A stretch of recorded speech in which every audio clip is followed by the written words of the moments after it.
All right. Hello. Hello. What's up, everyone? Gonna give it a second. Make sure everything's okay. Yeah, everything seems good. All right, my mic is actually on. The audio for the game is actually on. Okay. So anyway, welcome back to Higurashi When They Cry, Part 3, Tatarigoroshi. I think I said that right. So, yeah, let's continue. Yo, okay. So, last part. I don't think I'm ever going to forget the last part. I don't think I'm ever going to forget what that was, you know, what happened during that. I genuinely felt insanely freaking stressed reading that part. Like, that was probably the best section of any of these games. Just that one chapter. The Die of Fate has been casted. That shit was insane. That shit was insane. But yeah, we have a goal now. And I guess we know what this part is about for the second half, I guess, or I don't know how much longer this part is. And that is essentially to kill Satoko's uncle, which is what Keiichi has decided to do. He's decided, you know what? Satoko doesn't really want to be quote unquote helped, you know, because she's, you know, unfortunately in just such a bad place that she just kind of has given up and sees no real hope for herself outside of being saved by Satoshi, which she feels responsible for. At least that's what they're painting the picture as to why she doesn't want to be helped in this part. Let's see. So Keiichi kind of just made up his mind. He essentially just decided, okay, the services that are here to protect Satoko aren't going to protect her. The systems at play aren't going to be able to do anything. I'm going to do it myself, essentially. So he's made up his mind and he's going to kill Satoko's uncle. He's just straight up going to kill him.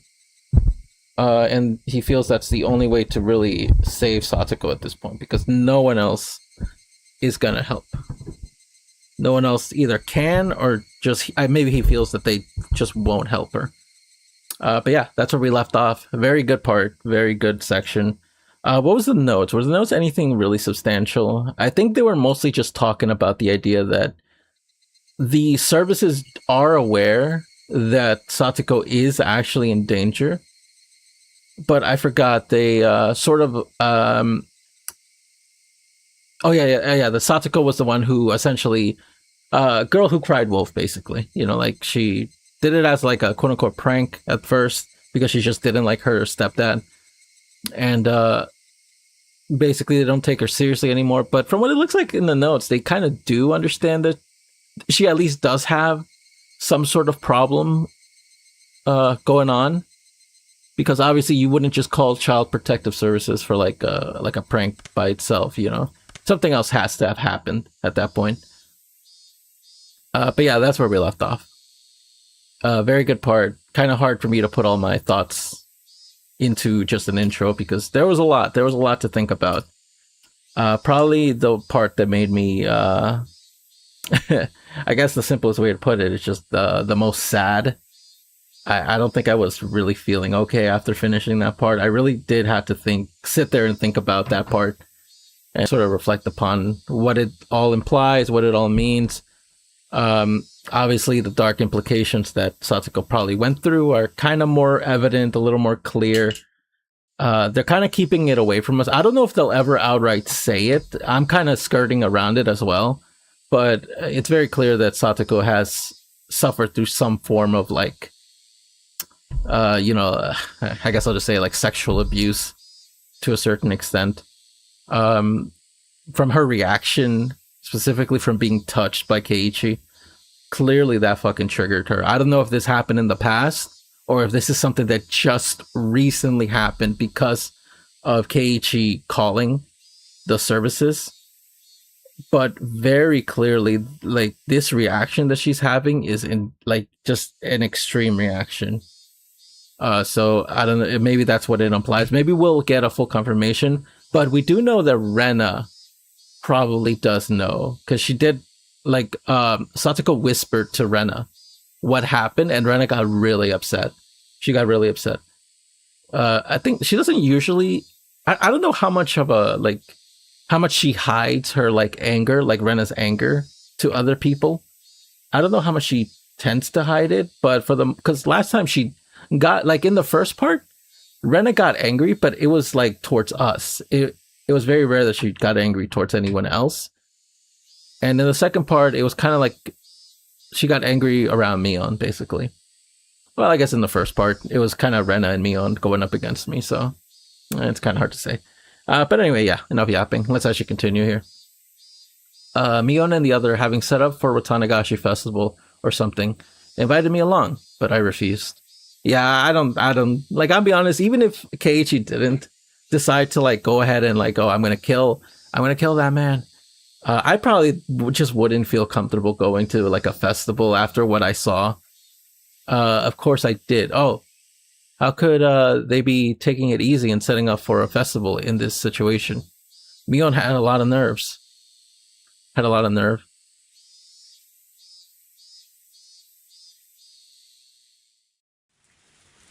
The first thing I did when I got back was take a shower. Not because I wanted to wash off sweat. It was because I wanted to be calmer. I already understood this, but killing that man would be so very easy. The really hard thing would be not getting arrested for it, so we could get our peaceful days back. As I thought about it, I realized it wasn't easy. Japan police force had the highest arrest rate in the world. I would need I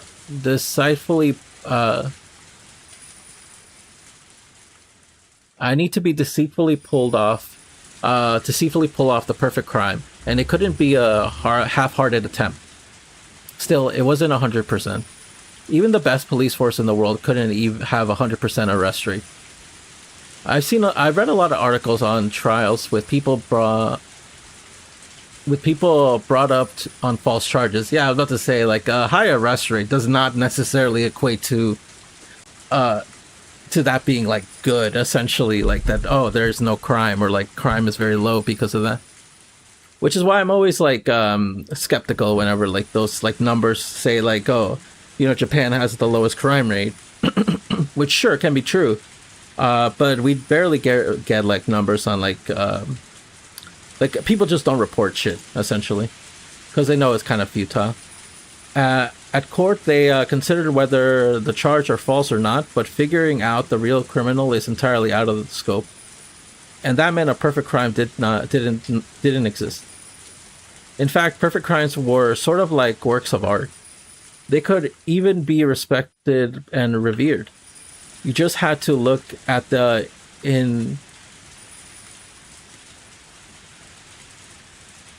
inundation of mystery novels everywhere throughout history. They dealt with all sorts of difficult to solve incidents involving secret rooms and alibis and stuff, but they all wanted to show one thing. They wanted to show the beauty of the perfect crime. There was something divine in the flawlessness of the word perfect. Yes. Perfect crimes were skills of the gods. And in that sense, the serial freak deaths that we're calling the curse of Oyashiro-sama, I understood they must have been the works of gods. Each one appeared to have been resolved, but they couldn't stop it from happening every year. Yeah, skills belonging only to gods, those are perfect crimes. And I wouldn't be setting up my own crime before Yashiro-sama's series of perfect crimes for crimes 4 years in the running. If I were to put it boldly, I was challenging a god. Full-heartedness would be needed to make a decision, but I needed to be calm, cool, colder than ice to put the plan together. Oh my god, can we stop with the fucking shower sound effect? Kill him with a flame, but as systematic as ice. Starting now, I need to refine both of these ideas within me. Molding my crime after a mystery novel wasn't exactly a bad thing to focus on. Sometimes kidnappings involved disturbing original methods that made into the newspaper were used as a basis for novels after a person was arrested. Stuff like that made it into the news. Days and nights, for a very long time, mystery novel authors polish and refine their most fantastic artistic crimes. Imitating that could be a shortcut to planning the perfect crime in a short period of time. Of course, I haven't read enough mystery novels to act all high and mighty about them. The one who really liked mystery novels was my mom. She read every well-known mystery novel from overseas, from past and present. Every time she watched mystery shows, she would always criticize them for having cheap tricks or being poorly thought out. I wonder what the perfect crime would mean to her. これまでの推理小説の中で、母さんが一番よくできたと思った完全犯罪? You know, it's funny. This is like the first perfect telltale sign of like, hey, my kid might be a danger to someone. He's asking me about perfect crimes and shit.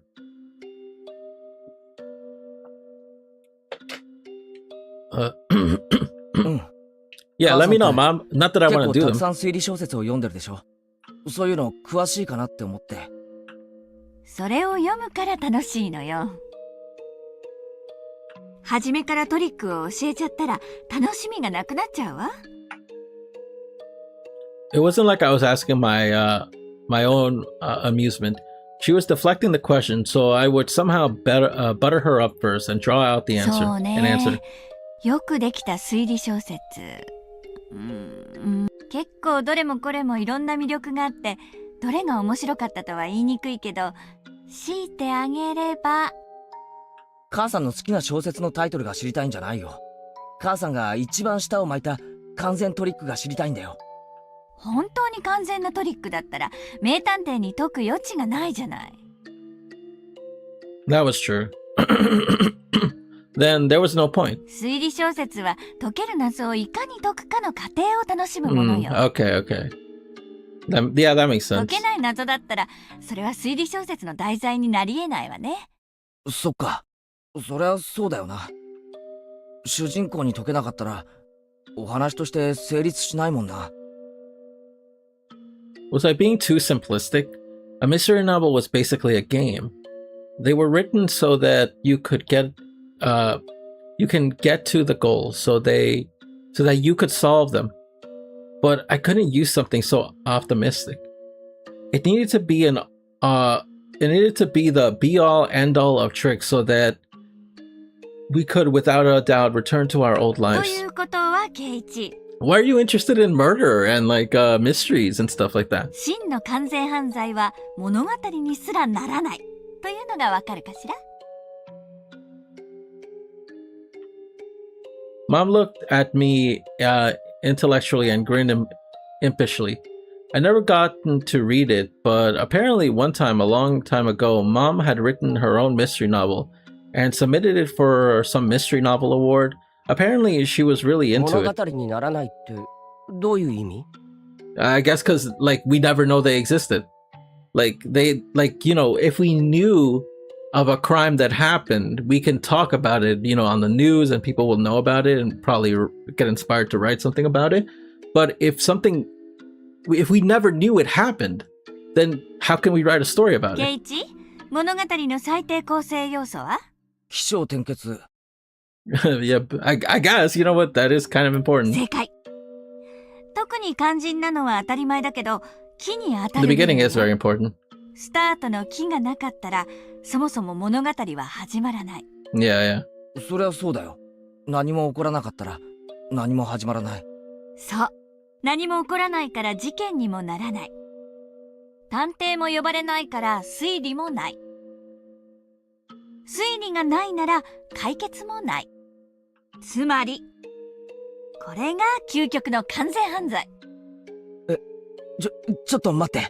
もう一度説明してくれるかな? Come on, Kate, you're not that dumb. Mom just told me something absurd. It's not absurd. It makes perfect sense. And and she was saying it so smoothly too. So I kind of tuned her out, but she said something extremely important just そ now. んな難しい話じゃないわよ。そもそも事件が発覚しなければいいだけの話。そもそも発覚しない事件。つまり、誰も立ち入らない深い森の奥でおじいさんが一人暮らしを、そのおじいさんがある日斧で殺されました。ちなみに犯人はじゃあおじいさんの息子ね。おじいさんの家に来て一緒にお酒を飲んでいたんだけど、ちょっと喧嘩になって殺してしまった。What an extremely cheap plot. Oh, sorry. It was an impulsive crime without a bit of planning. It was pretty far from a perfect... No, see, that's the thing, though. That's the thing. Like, impulsive crimes are actually the ones that you can get away with the most. Because, especially if you have zero association to the person. This one's a little different because it's like... it's probably like the son's the only one who really knows the old man is out there. No one really knows the old man, so no one will go looking for him.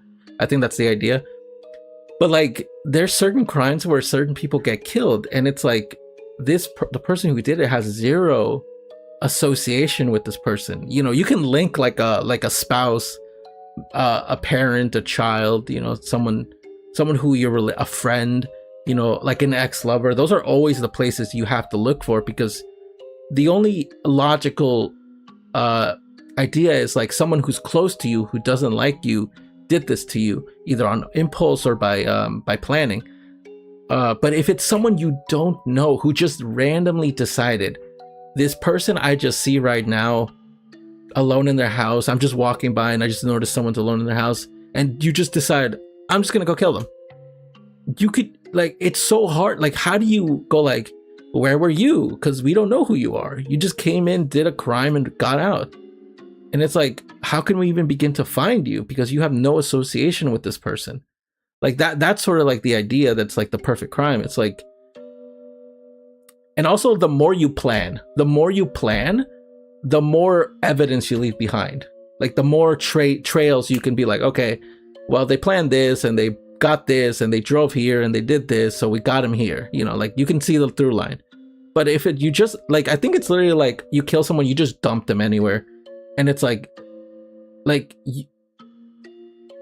you know that whole idea of like killing someone and then like taking them to like your apartment and dismembering them. And it's like, okay, well, first you gotta buy a bunch of tools to do the killing. Then you have to make sure you buy a lot of cleaning supplies, because again, you're doing it in your fucking house and you're gonna have to clean your fucking house if people come knocking. And it's like, okay, now you left evidence everywhere, like in your house for the killing. You probably left evidence everywhere, like if you dismember them. You know, there's so much thing of like oh yeah, wasn't the first part like dismemberment? I guess the perfect crime. Yeah, this has always been the theme of the story. It was an impulsive crime without a bit of planning. It was pretty far from being the でも perfect ケ crime. イイチ、そこはとてもとても深い。普段は絶対に誰も訪れない深い山奥の深い深い。さて、殺した息子は町に帰ってきてこう言うの。おじいさんは元気だったって。それのどこが完全犯罪なの？ケイイチ、この事件はね、おじいさんが殺されているのが見つかって初めて木を迎えるのよ。もしもこの後誰もおじいさんの家を訪れなかったら、永久に木は訪れない。だからつまり物語は始まらない。事件が発覚しないから探偵も呼ばれない。そもそも誰も不審に思わないから謎も起こらない。おじいさんは今日も一人でのんびり森の奥で暮らしているんだろうね。で、お空におじいさんの顔が浮かんで、ジエンド。どう？こんな感じで。I understand what she's saying. I just think she explained it very like very obtusely. I don't think you need an example. I think you just need to tell Keiichi the best mysteries are the ones you don't know even happen. The reason why you don't have a perfect plan in any novels is because the plans get solved and we know about the plans. If it actually was a perfect plan, it would never have been found out. すごいじゃないか。それ、ちゃんとしたトリックだよ。でも娯楽小説にはならないわね。推理小説は所詮娯楽書。Yeah. 完全犯罪の指南書にはなり得ないんだから。I was trying hard to talk cheerfully to fool her, but inside I was excited. Special tools, strange geography, mystery drugs, traps involving huge sums of cash. None of them were needed for the perfect crime. The important thing was that there wasn't a beginning. As long as the incident didn't come to light, it would be fine. Speaking broadly, if I killed him without anyone finding out, and disposed of the corpse somewhere no one would find, it was basically already the perfect crime.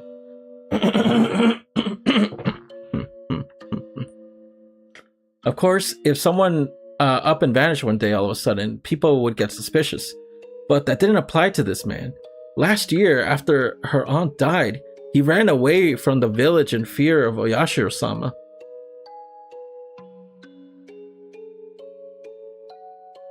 When the night of Tatarigoroshi came, and again, oh god, hold on, give me a second.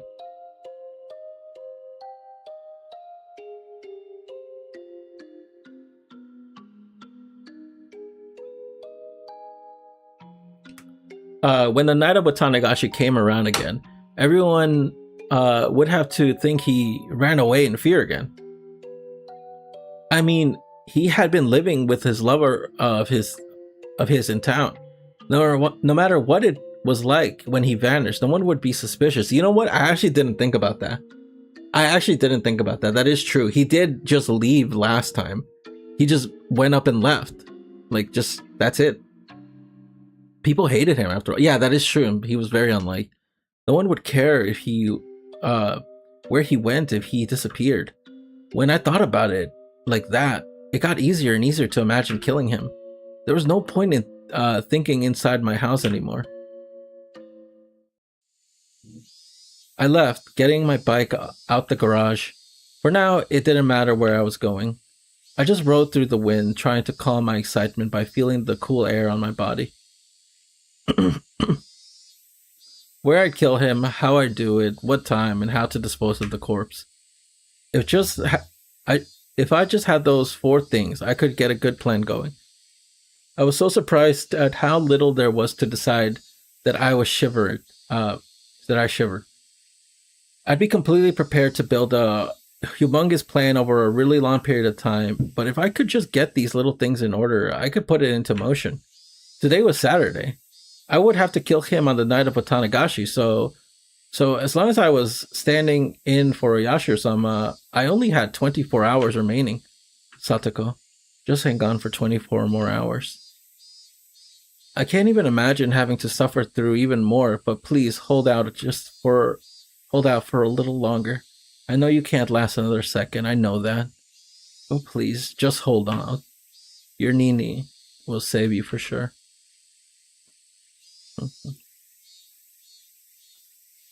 Outside, it was still early enough for the cicadas to be crying. Every afternoon, evening was still as long way off. I looked at the sky. At some point, it had gotten cloudy. Come to think of it, as I left the house, I heard on the TV that the weather forecast was calling for a chance of rain on Sunday. The sky was the color of lead. If I heard a little bit of thunder, I definitely have expected a sudden evening shower. My first destination was a school. Before explaining why I was going there, I needed to explain what method for killing that man I had decided upon. I decided that the most suitable death, the one I needed to give him, was the same as last year's curse. The same as the punishment her aunt had received for being beaten to death. Wouldn't it be beating him to death be somewhat unreliable? You may think that stabbing him with a blade would be more reliable, but this was something I had chosen after a lot of thought. You just needed to think realistically. The law prohibits carrying any blade longer than 30 centimeters, I think. So the blade available to me, even the longer ones, were still limited to things shorter than a ruler. You can probably understand how tricky it would be in such a short reach to go up against an opponent that might fight back. In that case, the weapon with most reach, like a staff would be far more advantageous. I might not quite as inherently lethal, but since you could just keep hitting a guy until you kill him, the end result was the same. So what's a staff like deadly? So what's a staff like deadly weapon? Terrifyingly powerful and also eminently portable. By this point, you should immediately think of a metal baseball bat. I was thinking a golf club, personally. I didn't need to explain how terrifying a metal bat can be as a weapon. Of special note is the fact that you can carry one around in broad daylight and not be thought of as suspicious. Just those 2 points would have been enough to choose a metal bat for my weapon, but there was no more reason for choosing the metal bat in particular. I will speak about it later. After school that Saturday, my classmates were still having fun playing in the schoolyard. I could show up there and it would be the same as always, so nobody will think of suspicious. Getting my hands on the weapon without looking suspicious was actually a factor I couldn't ignore. I didn't normally play baseball, so if I went to a sports store looking for a metal bat, it would definitely be suspicious. Yeah, so I think this is clearly hinting at the fact that Satoshi was the one who killed his aunt, like before. They did mention that he was holding a metal bat before he disappeared in like the first part, and everyone was like kind of freaking out on why Keiichi was doing the same thing. So it does make me wonder, like, did Satoshi, like, the aunt? I can't let the beginning of the story, I can't let there be a beginning to the story, so I need to be really careful even about that. That left school. At a location at which my appearance wouldn't be suspicious, I would acquire the weapon. I checked inside the classroom through the window, but of course there was nobody there. The only students who were staying in there were me and the others when doing club activities. Without us, the classroom after school was just as empty, unused room. Without glancing around nervously as if I had gone to get something I had forgotten, I casually went into the entrance. It looked like the teacher were busy with paperwork in the teacher's lounge. I didn't see her in the hallway. Naturally yet quickly as a shadow, I entered the classroom. The empty room was full of strange, stagnant air you couldn't feel normally. An empty classroom with nobody here. Maybe while no one was around, the desks creep out of their own accord, licking the floor clean for dirt. If I suddenly stopped into a place like that, would the desk in their surprise fly at me, crush my bones, and eat me alive? Baka-bakashi. That kind of creeped me out, the way Keiichi just randomly said. That's ridiculous. I felt regret at wasting valuable thinking time on stupid delusions. The student lockers were lined up in the back of the classroom. The one I was looking for wasn't my own. It was a forbidden locker. One I accidentally discovered one day. If one person has one locker, then why would only Satoko have two? I'd made a fuss about it once. After that, I learned it was Satoshi's locker, and he had the same last name as her. But, of course, even though it was a locker for students no longer here, looking inside is still a shameless act. But one time I let my curiosity get better at me and took a peek inside. Oh, whoops. Inside, it was an average and worthless at the time. I hadn't been interested, so until now I'd forgotten what had been in it. But now that I had, dare I say, awakened, I remembered the thing that had been there. What could it be? I wonder. Scrape. I opened the locker and stretched the mold of sweat, and a stench of mold and sweat wafted out like a gym storehouse that hadn't been cleaned in weeks. My face puckered up at the stench, but I looked for it. Yes. Satoshi was on coach's baseball team. Inside the locker was Hinamizawa fighter's uniform and the one Satoshi used, the metal bat. Yes. This was the reason I wanted to choose this bat. This murder would be carried out by me, but it wasn't originally my role. It was Satoshi's. But I wouldn't stand for him and call myself but I would stand in for him and call myself Satoko's Nini. It was one of the rules for standing in for him. I reached for the metal bat and grasped it firmly. It was light, and yet its tip had enough heft in it, enough to easily imagine the horror if I brought it down with all my might. Satoshi, I'll give you one last chance to save your sister. What the hell's that noise? Yo, why is there so much noise outside? Wait, hold on. Give me a second.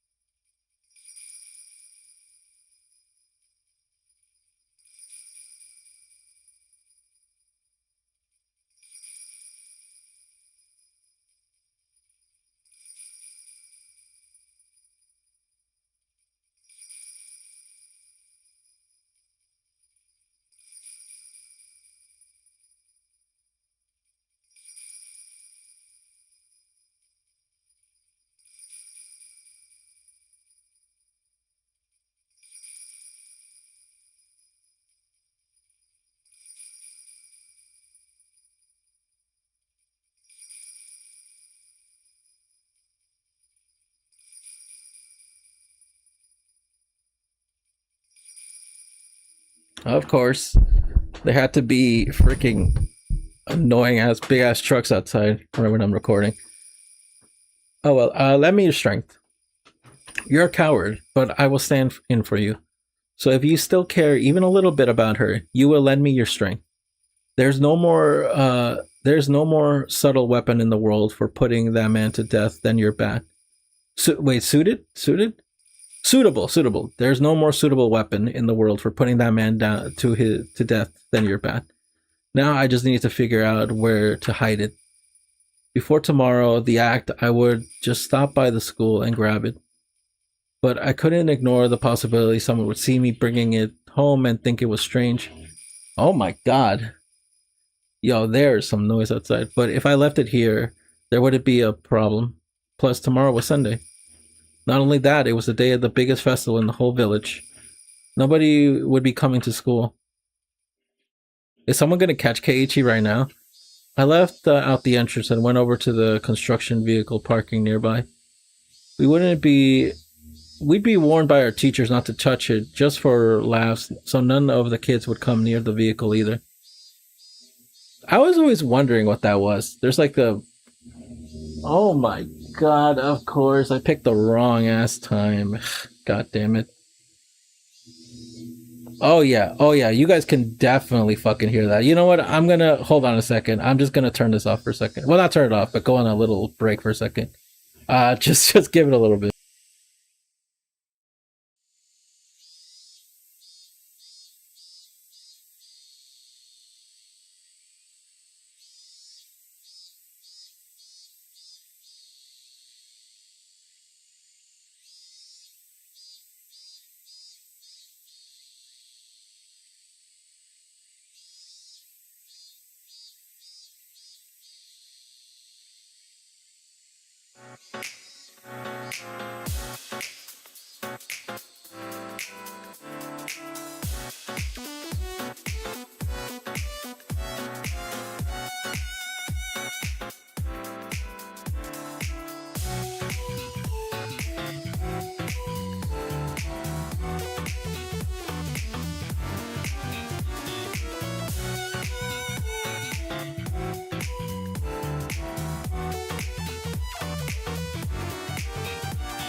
Alright, I'm back.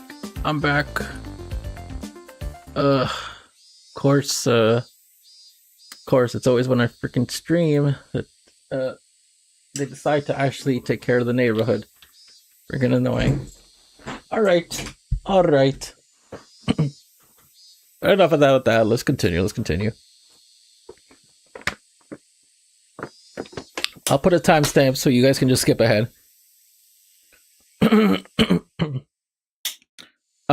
We would be warned by not to get to the little construction vehicle. They wouldn't, because if she found out they touched it, they would be hung in huge trouble. I quietly hid it in the shadow of the vehicle. The chance of someone operating the vehicle tomorrow were slim to none, because tomorrow was Sunday. Government workers had the day off, and from what my classmates had said, the thing had been left here for years now. Machines that haven't been moved in years, you can't just suddenly start them up again. So I was almost definitely fine in this case. Okay, so he hid the bat in the little construction vehicle. The sunlight was piercingly hot. My head grew faint for a moment. Had the heat been this harsh the entire day? A moment of dull thoughts like this was a moment of carelessness. Gave myself a couple of hits in the head, then looked around wearily. Okay. Now, next to dispose of the corpse. So, honestly, that's probably is the best strategy you can have. It's just a very simple plan. Hey, Dad, look at me. Think back and talk to me. Did I grow up according to plan? Yeah, you just need a simple plan, bro. You can't overcomplicate this shit. The moment you overcomplicate this shit, it becomes like so much evidence. Disposing of the corpse. Just literally dump him. Like, just straight up. Just dump him somewhere. The ultimate way not to create a beginning was not to let the corpse be found. It was more important than killing him. Thinking on it vaguely, the first thing that came to mind was the swamp. Onigafuchi, the dreadful bottomless swamp revered even now, that appeared in the legend of Onigafuchi village. Yes, the swamp called Onigafuchi was here first, and then the village took its name to become Onigafuchi village. In other words, this swamp was the origin of Onigafuchi village. No one, no matter who it was, would float back to the surface of the bottomless swamp. Everyone would be swallowed down into the land of demons below the earth. That was how the story went, at least. If I was trying to copy Oyashiro-sama's curse, then I felt that theory demanded I discard the remains and the weapon into the swamp. But they may have said it bottomless, but I didn't actually know. The people say large creatures like human produce a lot of gas when they rot, granting a lot of I actually don't know. Bioacid? I actually don't know that word. It was why using fairly heavy objects to hold people down didn't work. Come to think of it, with the curse that year before last, Rika-chan's mother drowned herself in this swamp. And the criminal behind the dismemberment that had been missing for years of the first curse too, it was rumored he tried to discard bodies in the swamp and accidentally drowned in it. I never heard of a corpse coming back up for them finding it. Then shouldn't I choose to discard the corpse there too? I could discard the weapon there. And then, for example, if her uncle came out on a motorcycle and attacked, it would be convenient to get rid of the bike too. I knew that Satoko's uncle generally used a motorcycle for transportation, but as for the corpse... After a lot of worrying, I decided not to discard the corpse in the swamp. The drowning, suicide, and accidents were both rumors. Nobody knew if they actually happened. There were no lack of false rumors about the drowning suicide anyway, and it was possible the murderer hadn't drowned there and was still on the run. That meant no one had ever confirmed a corpse being dropped in there and then not coming back up. And that is true. There is actually no evidence. Then what would I do with the body? I thought it might be interesting to go with the first incident, but cut him to pieces and hide him, but the preparations and work to dismember a human body would be difficult, given the amount of time I had. With that out of the question, I arrived at the conclusion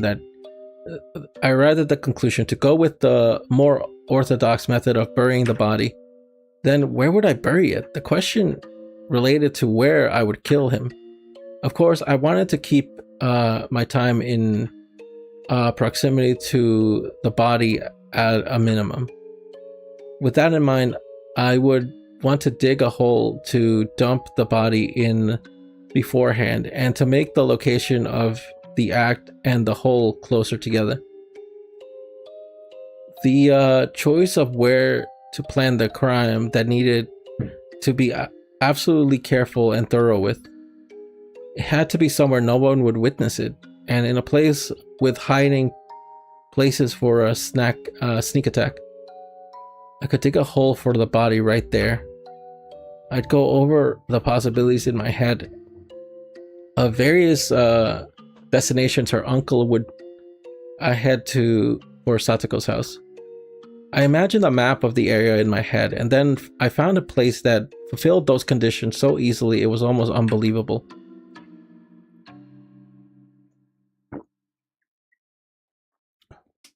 I wonder if Satoko's traps are gonna come into play here, because I know she set up a bunch of traps everywhere. A bit of a back road that went through the woods.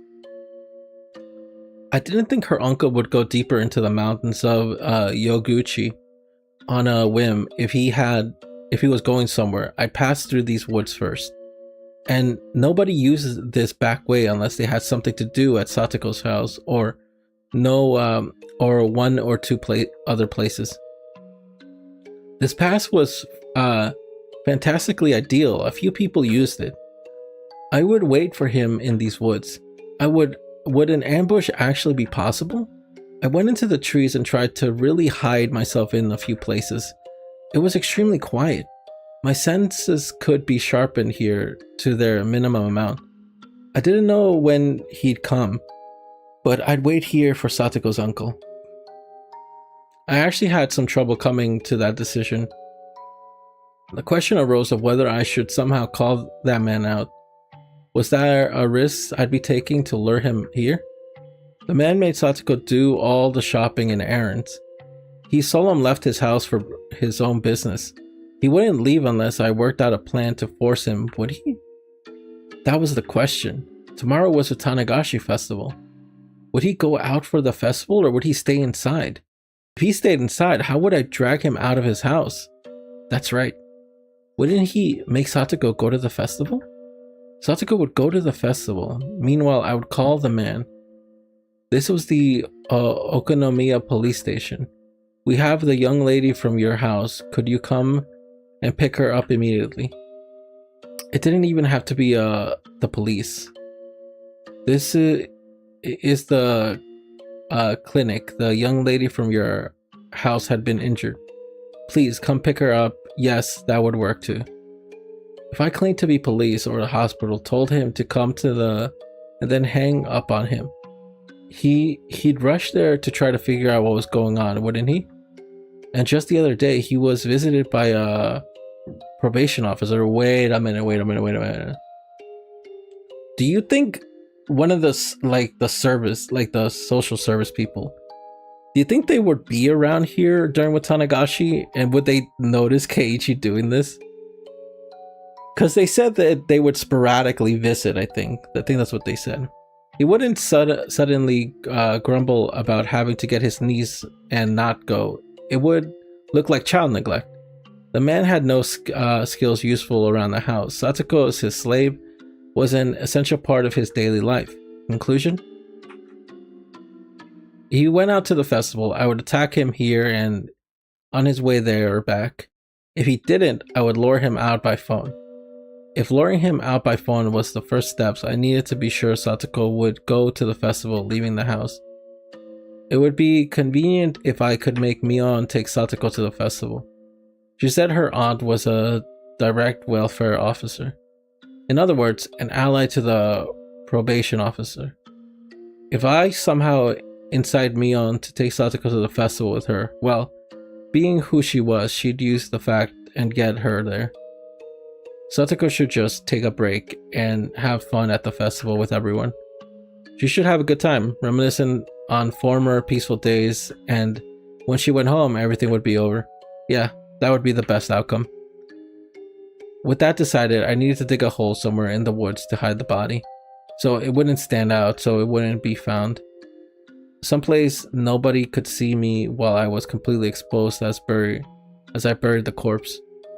I had wanted to be close to the scene of the crime, but it naturally grew further away. Ooh, that is creepy as fuck. Deep in the bosom of the Black Forest, the voice of the Higurashi, where only sounds here, informed me that people shouldn't indiscreetly set foot in this place. Digging a hole with so many trees' roots crawling around the ground would be far more difficult than I envisioned. I snuck an gardening spade out here in my bag, and that would be enough. Really? Would that really be enough? Still, as I looked into various approaches, I managed to find a place I could dig into. Tomorrow I'd bring a real shovel with the a shovel from the storeroom at home. I'd manage with that. I wondered how big a hole would be to fit a human all the way in. I'd probably have to dig deep down. But if I had slipshod in these efforts, I'd let the beginning occur. I absolutely couldn't allow that. Using any amount of time you need to, I mustn't spare any effort to utterly erase him. I glanced at my wristwatch. It was a little past 6. This was probably all I was going to get done here today. I really wanted to dig the hole in advance tonight, even if it got dark out, but Mom would be upset if I'd stayed out that late. It wouldn't be good to come off as suspicious to my parents. I need to get back home. Give me on a call soon. I need to get her to promise Satsuko to take her by tonight. After that, today would be done. I'm surprised. I thought he would run into someone. I guess they're all busy with the festival. Would it be though? Was that really everything I could do to prepare tonight? I thought I left the music on for like in the background for a second. I was like, oh damn, you guys are hearing like Sonic music in the background by accident. But okay, no, it's turned off. Was that really everything I could do to prepare for now? I decided where to kill him. I decided how to kill him. I decided, of course, how to dispose of the body. I didn't decide on the time, but I would pay for that by ear. I didn't have a way to decide that. Was that really all? Was this really all right? Have I overlooked anything? Would this really be how I planned? After all this, worries started welling up one after another. It was only natural I'd be anxious. This would be the first and last big job of my lifetime. I could not allow failure, and I had no experience, as this was my first time. I didn't have know-how, the knack, so it was only natural I'd be anxious. The dark cloud of unease told me doing nothing would be the easiest way, a truly pathetic suggestion this late in the game. Have you forgotten how miserable Satoko looked? From the outside, it may have looked like I was resolute, but deep in my heart, my knees were shaking loudly. I never actually won a single fight to my satisfaction. Could I really kill someone? I may have been planning an ambush, but my enemy was a large and far older than me. He had a really scary face, and he looked like he was well accustomed to fighting. Could I have? All the pieces before and after the murder were perfectly planned, but was the actual murder the most important part?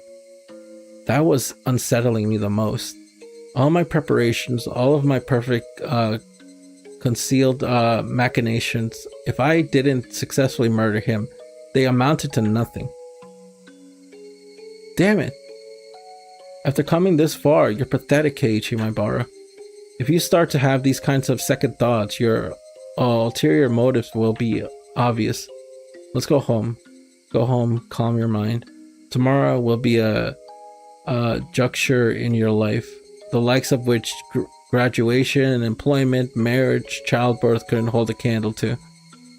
A day of murder, to kill someone, for someone else's sake. With a day behind us, we would take it back again. Those mild, spring-like days we never thought would stop. Those safe, peaceful, fun times.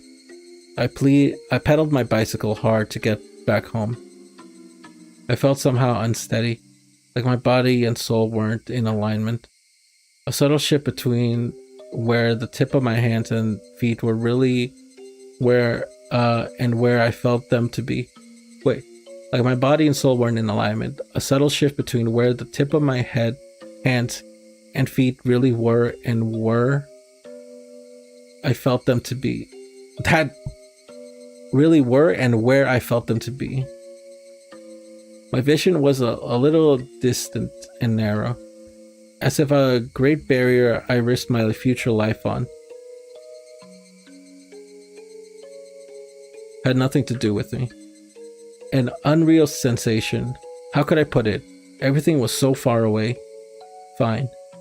Feel your unease permeate you, Keiichi Maibara. If that will turn your timidly into meticulousness and allow you to act with greater caution, then it's actually an important emotion to feel.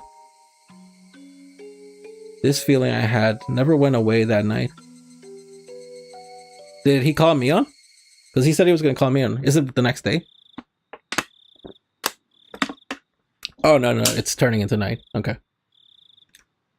It was the first time I'd be calling Mia's house. I searched for her phone in the phone book the school gave me, then dialed the short number. A kind of unique remote places. It was around dinner time. She would probably be home, but just as I started to think nobody would respond, someone finally picked up the receiver. はい、その時です。あ、夜分遅くにすみません。ミオンか。どちら様です？俺だよ、ケイチだ。ああ、ケイちゃんか。I wonder. They were sort of playing with the idea of Mion and Shion in like the last part, so I'm wondering if this is Shion who picked up. But then again, is she really allowed in the main house all too often? I actually don't know. 何こんな時間に。She seemed to be a weirdly good mood, and she drew her syllables out. Right, it's the night before tomorrow's festival, so she's probably with her family having some drinks. こんな時間に。今、時間は大丈夫か？うん。何？さとこのことなんだけど。I heard her draw a small breath in the other end. さとこ、大変なことになっちゃったね。Yeah, I don't think this is Mion. Like, I don't know. I just don't think this is her. 大丈夫かな？ The scent of sake had completely disappeared from her 大 voice. 丈夫なわけないだろう。お前も見ただろう。あれ。あんな、擦り切れるまでにいじめ抜かれて。What was up with the receiver? 俺たちはあんなになるまでずっと見捨ててきた。That was weird. I think that was just an editing mistake from like the developers, like a mistake in the programming of giving Keiichi like the receiver voice thing. That was weird. This is really confusing me. I don't know if that was intentional. 見捨ててたわけじゃないよ。みんな助けようとして必死に考えてたよ。Yeah, this isn't Mion. This can't be her. でも結局何も思いつかなかったし、さとこを救えたわけじゃない。Okay, now it's in the receiver voice again. What the fuck is happening? 結局あんなになるまで俺たちは何もできなかった。そうだね。Dude, the audio mixing in this is so bad right now. 私は結局見てただけかも。だからさ、せめて一夜くらい遊ばせてやろうじゃないか。遊ばせるって。あいつもいろいろと参ってるのわかるだろう。だからさ、明日の綿流しのお祭りにあいつを。それは構わないけど、どうして？どうしてって、せめて祭りの夜くらい息抜きさせてやりたいじゃないか。たとえ一夜でもあの意地悪なおじの元から離れられるなら、短い時間でもきっと聡子は喜ぶ。だから、どうして？どうしてって何がだよ。I was having a little difficulty understanding what Mion was asking どう me. して？ケイちゃんが連れて行ってあげないの？私に頼まなきゃならないの？ Mion was persistent about odd things. No, maybe it would be better to say she was sharp. 実はちょっと朝は See, this is where you're fucking up. This is where you're fucking up. 祭りには行けない。だから聡子、ミオンが連れて行ってやってほしい。用事。大した用事じゃないんだ。多分すぐに片付くと思うけど、ひょっとすると。なあミオン、明日の夜だけ聡子を頼めないか。 Mion took a long time to give her reply. I got the feeling that Mion had been acting weird for a while now. Like she was flustered by emotions or something. いや。 Huh? Is that a sob? Mion? Are you crying? 嫌だって。私なんかに押し付けられても困るって。別に押し付けるつもりなんかないよ。明日の夜だけでいいんだ。嘘だったじゃない。 What? Mion, what was she 綿 talking 流 about? しの夜だけって言って、結局ずっとだった。嘘つき。 Yeah.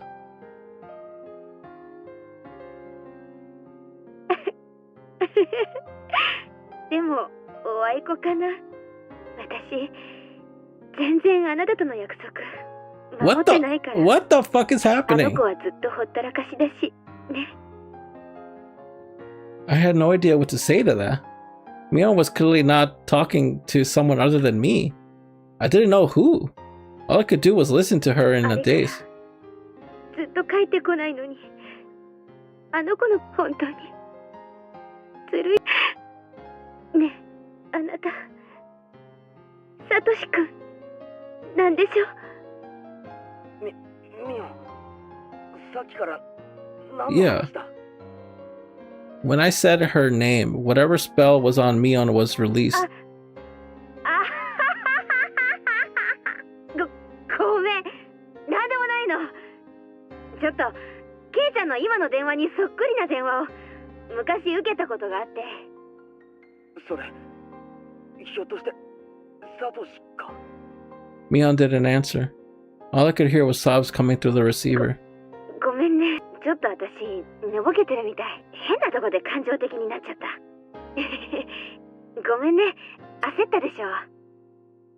I had no idea how it happened, but I was pretty sure that last year, on this very day, Satoshi had called Mion and told her to bring Satoko to the festival. And when she asked why he needed her to do it, he replied the same way I just did. 祭りに行かなかったんだな。うん、用事があるから自分は行けないって言って、代わりに私にサトコを祭りに連れて行ってくれって。 Yeah, I'm pretty sure that. その時サトシも言ったんだな。サトコを頼むって。うん、言ったよ。明日の夜だけ頼むってね。ケイちゃんの言い方があまりにもよく似てたんで、ちょっと思い出して取り乱しちゃった。 I didn't expect this. Satoshi had given her the exact same phone call 1 year ago today. After that, Mion had said more. That he was lying. That he told her it would only be for a night of the festival. サトシはその数日後に消えた。 Disappeared might have been a rather vague way to put it. Rather he ran away or not, Satoshi left, abandoning Satoko. 天候でもなく、家出でもなく、消えたの。 And then the idea, far more indistinct than even fog, crossed my mind. Satoshi made exactly the same phone call as me last year. Why would Satoshi make the exact same call? If, in the truest sense, he really made the exact same phone call as I am right now, then the incident where their aunt was beaten to death, that could it? サトシだ。え？何が？ Last year, Satoko had constantly abused by her uncle's wife, their aunt too. Her aunt abused her the most, and on the night, in the name of Oyashiro-sama's curse, she was taken from this world. If I thought about that, everything would make perfect sense, didn't it? サトコのおばが殴り殺されたじゃないか。あれ、サトシってことは考えられないか。 But no, but that would mean. But then Satoshi, he was a coward who abandoned Satoko and ran away, wasn't he? How could Satoshi resolve himself to kill a person, to save Satoko? It was unthinkable. 私も実はそれを疑ったことがある。サトシには悪いけど。 A few days later, he disappeared on Satoko's birthday. When I first heard it, I flew into a rage. What a cruel day to have run away on.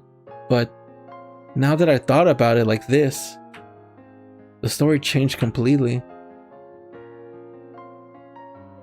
Satoshi had probably been even less calm than I was now. He was her brother, blood related by blood, watching his little sister be abused day in and day out. Maybe that's why he couldn't keep calm. And that was why the corpse of their aunt beaten to death was so easily discovered. Satoshi lost himself in anger and hadn't hid the corpse. He'd permitted a beginning to occur. If the police conducted a full investigation, it was easy to imagine they would have long pinned down Satoshi as the culprit. Satoshi, he wished for a return to peaceful days with Satoko, and though he achieved it for a time, it had been steadily driven driven into a corner.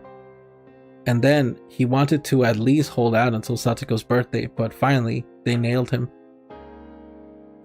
At the time, Satoshi had been carrying the savings he amassed to buy Satoko's giant stuffed animal for a birthday present. He would buy the stuffed animal as a gift and then get caught. Or he could use the money and disappear. That was a choice he had been forced to make. And he decided not to make Satoko hit the sister of a murderer. If that was the case, then it must have been an unspeakably bitter decision. All the money he'd saved wanting to see Satoko happy, he had to use it to make her sad. And he used the savings and disappeared to Tokyo if the rumor were true. サトシはそれで消えたのか。それはわからない。大石なんかはそう思ってるみたいだけどね。Okay. Oishi. Had he slowly driven into a corner by the repulsive man's pig-headed pursuit? 確かに状況証拠は揃ってるけど、多分県内のどっかで捕まったろくでなしが犯行を自供したっていうし。That was right. The deviant that confessed and the incident was solved. そいつは本当にただの異常者で、ひなみ沢とは何の縁もない男だったって。もちろんサトシとも何の関係もない。だからそんな奴がサトシの身代わりになって嘘をついてくれたなんて到底思えないし。Who was the guy though? You couldn't just arbitrarily decide like that. You never know where or how humans are tied together. If that guy took the blame, then it was a perfect crime. Of course, if it was really a perfect crime, there wouldn't have been no reason for Satoshi to vanish. それに、サトシには逃亡資金なんてなかったと思う。サトシが預金を下ろした日、これは誰に言っても信じてくれないんだけど、サトコのために買うと言ってたぬいぐるみが売れてショーケースからなくなってたの。きっとサトシが買ったに違いない。ちょっと待てよ。逃走資金に使わないでぬいぐるみを買うために使ったならサトコのところへ帰るはずだろ。ぬいぐるみを買ってそれを届けもせずに蒸発するなんて考えられない。うん。だからわからなくなっちゃうんだよ。 Okay. So if there's like evidence that he like still like bought the animal and was probably planning, then he probably did disappear, quote unquote, and didn't run ま away. とまったお金があるならともかく、貯金を全部使っちゃったならサトシは無一文。お金もなく逃亡生活ができるほど世の中は甘く。 I didn't get it. After all that, I was understanding Satoshi less and less. The two willows fell silent. I couldn't remember how even got on this topic. ごめん、どこで話が脱線しちゃったんだか。サトコの件ね、安心していいよ。実はもうちゃんと誘ってあるんだよ。え、本当かよ。祭りの準備でみんなで神社に行った時さ、サトコを祭りに呼ぼうって話になったんだよ。それで集会所の電話でそのまま電話して誘ったんだ。おじのやつよそよそしくて勝手にしろみたいな感じだったけど、とりあえず OK はしてくれた。明日みんなで待ち合わせしていくことになってるんだよ。安心した？サトシ。バカ、俺はサトシじゃないって。I was a little relieved. I hadn't needed to make the phone calls. Satoko had already been invited to the festival. And not in a way that smelled of blood, a way to leave her uncle alone to create time for me to kill him.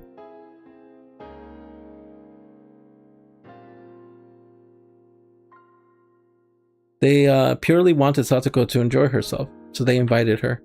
In the end, it was the same, but I was happy for that slight difference. すまないな。俺が電話をするまでもなかった。昨日にしろ今日にしろ変な話ばかりしてすまないな。忘れてくれ。こっちこそ本当に申し訳ない。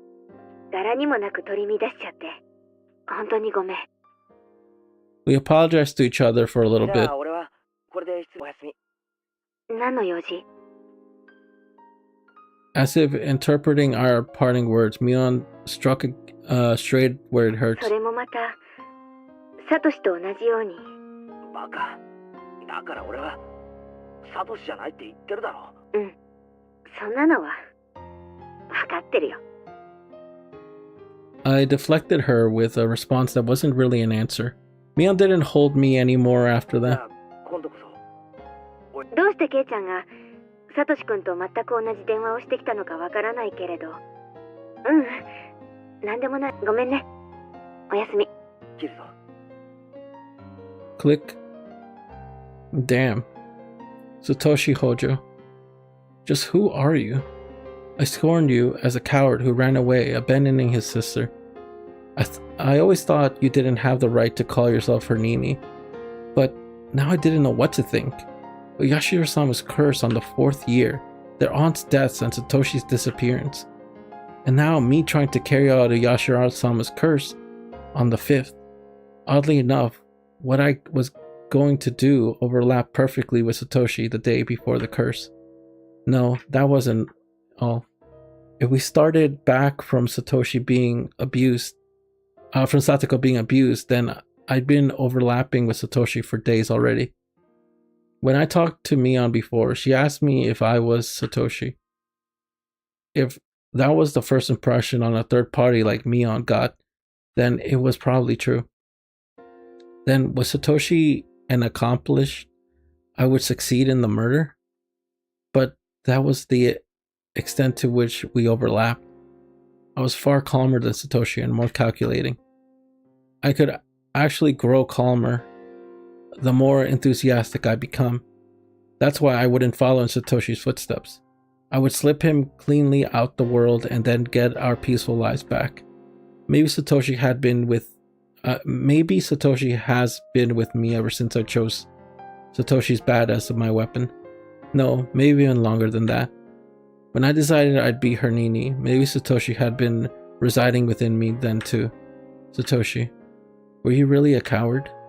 Or are you a true Nini even now? The kind worthy of Satoko's love. I'd never met him, never spoken to him, Didn't even know his face, and yet I felt so connected to him. I'd never felt that way before.